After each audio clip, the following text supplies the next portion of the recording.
welcome back. Right now we are playing again, Act 6, Intermission 3, Homestuck. So you go all the way back here, or back up here, I guess. Yeah, Dave was over there. And then so you, over here, go up, you'll see Kanaya and Rose just standing there suspiciously. No, not suspiciously, they're just standing there.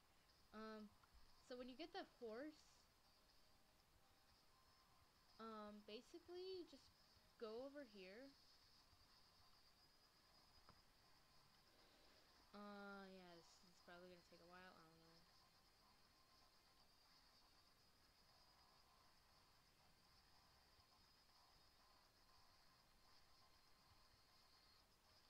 And then, back where you see Aradia, which is at the way beginning, which I did not record, you will see Andrew Hussey sitting there sobbing.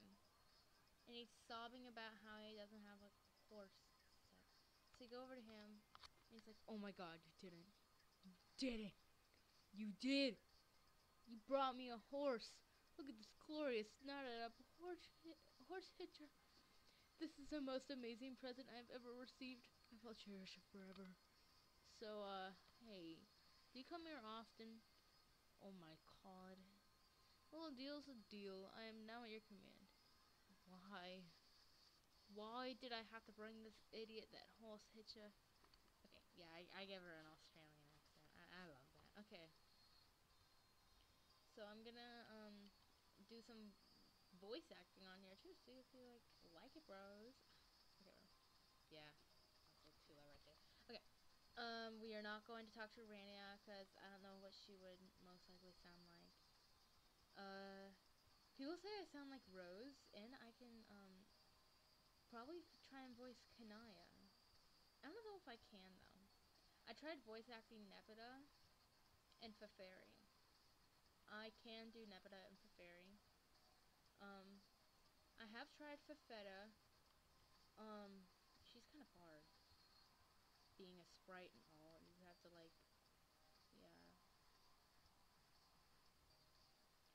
So, then you go back down here with Andrew Hussey. And, you just walk, no, not right there. No. Come on, keyboard. Okay. Go down here again. And, yeah, he's still gonna be following you, so you can only see the legs here at this point. And really, you're supposed to, talk with Farm and some cool stuff, but, meh. Okay. I cannot voice act guys. I mean, I try, but I sound like a guy. And then Latula comes out of nowhere. Okay. Damn, girl! You finally made it! High five! You know it. I'm so fucking ghostly now. Right on, girl. Dream bubs rule. A life. A life. What? Yeah, that should have sounded like a life for life. Like A as an after, but spoken as a never. And then for. For is a synonym for the preposition and stuff. You know how it is. The girl gotta sacrifice understandability for the sake of radness sometimes. Preaching to a group of choral singers, Pyro. Choral singers? Oh, you mean choir. I get it. But choral as in the funky shit underwater instead. Still rocking the fish puns, I see. Well, that's not really the kind of radness I was talking about, but I'll let it slide. Hey, fuck you. Can't believe y'all go shitting on my fish puns right out of the blowhole like that. As if your numbers these Jack and these are on the end of words is any more rad than my baller wordplay. I mean, your skating and stunts are objectively rad, I'll give you that. But you need to give off your high sea holes, because practically nothing else about you is especially radder than average. Oh, chill axe! Sigh. Paycheck, I am so jerking your fork. I know we've had our issues before, but I could always see you had true rad girl creed. You don't even know how hard it was towing the rad load all by myself with you gone for so long. Do you know even how lame of, of a scene it is being the only legit in-your-face power gaming girl in a bunch of bubbles full of brutal posers? What I'm saying is, I'm psyched to have you back, MP. Hey, hit me up top. Sure. Still wearing out the high fives, I see. Even after, like, what? Eternity? Fuck yeah, girl. Oh! Never even got to congratulate you on how wicked your red suicide bomb plan was. Never saw it coming. Sure never smelled it coming. Way smart. Timing it just before the scratch, so that God Tears didn't have a chance to revive before the reset, thus ironically leaving them to be erased from existence. That just occurred to me recently. Was opening the meal vault to make a freaking ghost snack when I was like, shit! Paycheck, I said, all shaking my fist. Don't leave me hanging, girl. Okay, one more pyro, but that's it. I dig a good high five as much as the next bad girl, but my god. Got this fresh pimp ghost bod looking fine as fuck. I don't need to callus up my palms already. Haven't you heard an empress needs hands so soft you can use them to polish gold with? Then, yeah, sorry for my terrible voice acting there. Go up to Forum, talk. Welcome back. Sup, Mariam? So, your death certificate has barely dried, and you're already busy raising an army, I hear. How do you even hear that already? Word travels fast here. Plenty of gossip. Not one quite, not one quite prepares you for the fact that on the other side of death is an infinite echo chamber of teen drama. Funny how when we left our world to play your game, we all thought we were leaving our juvenile school feeding days behind us. Yeah, all the more reason to get out of here and fight bad guys and stuff. I noticed how you cunningly sidestepped an encounter with Cancri down there. Yeah. Nobody deserves having to meet a dead teen alt-universe ancestor like that. I think he might be entertaining some delusion of taking him under his wing. Or if not his wing, the red fuzzy arm of his sweater.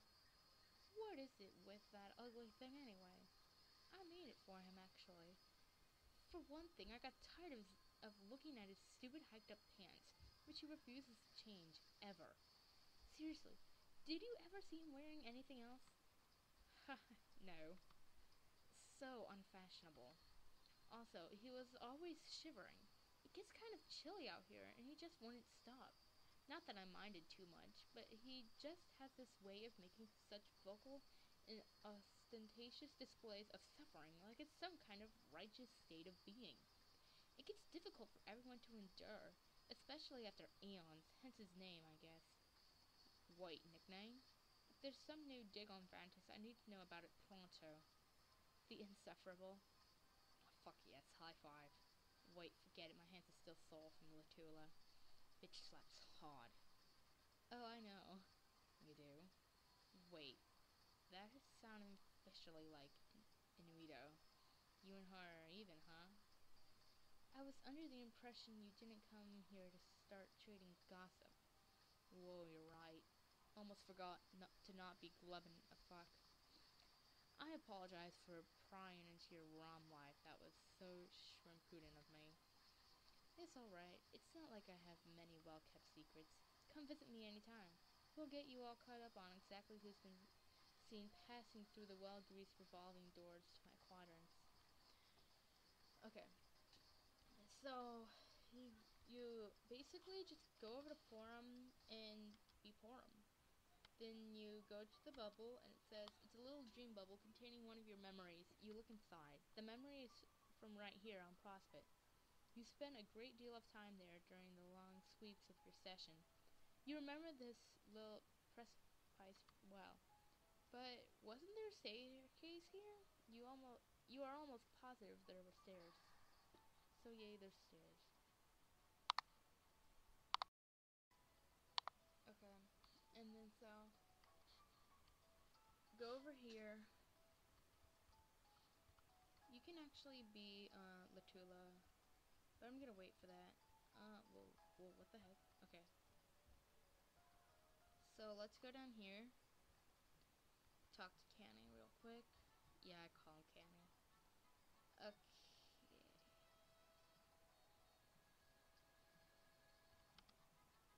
Talk to Canny.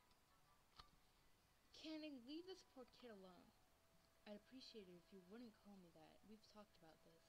That's what you call a wiggler. Do I look like a wiggler to you, Porum? No, I don't. It's been 3 sweeps plus eternity for, excuse me, fuck's sake. I think we can safely retire that particular term of endearment. Call me anything but that, even my other nickname. I'm actually okay with that one. I'm not calling you insufferable, Canny. Well, not unless I'm using it as an actual adjective. Well, it would be nice if you had at least used my proper name in front of my study's young Alternian descendant. It really kind of erodes my credibility, and I don't need that in the proximity of a fresh-faced youngster who clearly thirsts for knowledge. Why would you want to sabotage a fine young man's education like that? Rolling my eyes here. Can you see? Do you want me to light them up for you? No, but thanks for offering. Could you go roll them over there? Thank you. Now, where was I? I don't think he cares. Hey there, Carcat. If you don't mind me asking, are you even remotely interested in the loaf supplement this guy's serving? Gotcha. You just said all you needed to say. You know, you are actually very cute. That girl who's been wandering around in the dragon suit was a very lucky lady. Okay, wonderful. That conversation just came to an end. Porum, please don't hit on my rebooted kid ancestor descendant. It's really weird. Not to mention he looks exactly like me. I mean, kind of obviously. So when you're hitting on him, it's like you're hitting on me at the exact same time. Which, like I said, it's weird. Not to get into all this again, but the thought of dating you, it's just a strange and vaguely off-putting idea. No offense. It almost makes me understand at a visceral level the bizarre human anathema of incest, which is something I can't really explain. I'm just saying. Very deep sigh. I'm sorry, okay? I'm sorry that I ever, perhaps literally, the only one not to ever fall prey to your tireless, omnidirectional solid, solace, solicitations, or to get swept up in one of your innumerable flesh or colliginous flings. I happen to always prefer you as a friend, and in any case, I always prefer to lead a relatively chaste existence, as it keeps me focused on fighting on behalf of truly important problems. Although staying relatively chaste to you, I suppose, is not saying much. Once again, I apologize. I've blundered into the problematic territory of blah blah blah. Carcat, I'm sorry for this interruption. I promise I'll get back to my critical lecture as soon as this promiscuous busybody leaves us in peace. Yes, critical lecture, I'm sure. And am I right in being just as sure as you are assiduously deconstructing every conceivable hypothetical form of injustice, no matter how obscure, except those that I happen to think are kind of important? No, just no, Porum, or we're not doing this. I am not going to pollute Carcat's utterly imperative crash course, in which he is introduced to the absolute basics by indulging in your pet issues. Yes, how dreadful it would be for your 69 million word essay to get bogged down by even the faintest reference to the roles of gender in both foreign and alternate civilization. Look, it's not that I'm insensitive to your concerns on that topic. I'm interested to discuss them with you on an academic, primarily theoretical level. Theoretical? I just think there's an inherent danger in muddying the waters of discourse by introducing social issues which are suspect at best. So much words! Appropriating? Pseudoscience? I'm sorry, I just don't think there's much there. We aren't like humans, whose species bizarrely enough includes highly specialized most sexes. Ugh. Kenny, I'm starting to feel just a little bit triggered by all this appropriation bullshit. Oh, my sincere apologies. I should have done a better job tagging my statements, but for future reference, it's helpful to alert your conversational partners to your triggers well in advance. Should I go fetch your Moirail to help settle you down? And if so, who exactly would be filling that quadrant today? Alright, obviously, you're in one of your bratty moods. I'm gone. Don't be like that. Really, we can talk about whatever you like later. And I'll be really sympathetic, I promise. Just not around my pupil while he is still learning. Or my descendant. What did I say? Carcat, I mean. Anyway, Carcat, again, I apologize for that. Blah, blah, blah. Now let's be candid. What? You want to be me? What sort of nonsense request is that? Blah, blah, blah, word dump. Radically. Radically get to be